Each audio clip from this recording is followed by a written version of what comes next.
facing up to Omicron. Masks are going back on in England, enforced by law. Isolation rules for close contacts are returning for Omicron cases, even for the double jabbed. And for travellers entering the UK, it'll be back to PCR tests, with quarantine until negative. The response, said the Health Secretary, necessary, as he confirmed 11 cases of the new variant in the UK. In this race between the vaccines and the virus, the new variant may have given the virus extra legs. So our strategy is to buy ourselves time and to strengthen our defences while our world-leading scientists learn more about this potential threat. The vaccine booster programme was already set for 6 million doses in the next few weeks. Now that will be ramped up further. The government going with advice from its Vaccine Advisory Committee to open it up to all over 18s and shortening the time between jabs to just 3 months. Whilst we wait for the mist to clear on what this concerning variant actually means, there is no time to delay.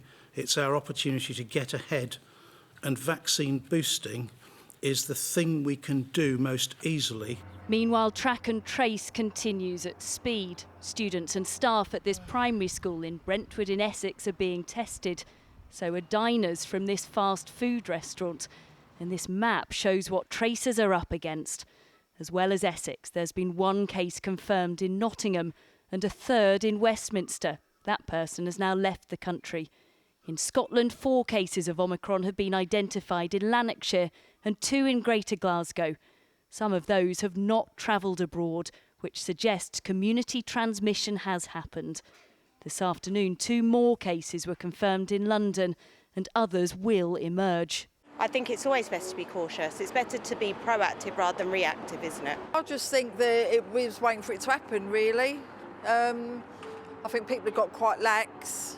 Well, I think it is concerning, but there's still lots of testing going on to find out how risky and transmissible, and how contagious the new variant is.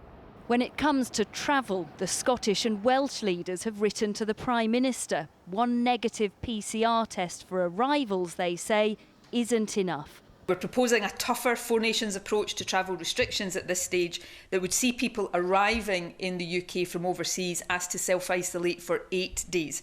Under our proposal, they would take a PCR test on day 8 of their arrival as well as on day 2. The debate over action isn't just for politicians. Public health officials are worried about a weariness over COVID measures. But they and the booster are the best lines of defence right now as we wait to find out more about Omicron. Tessa Chapman, 5 News.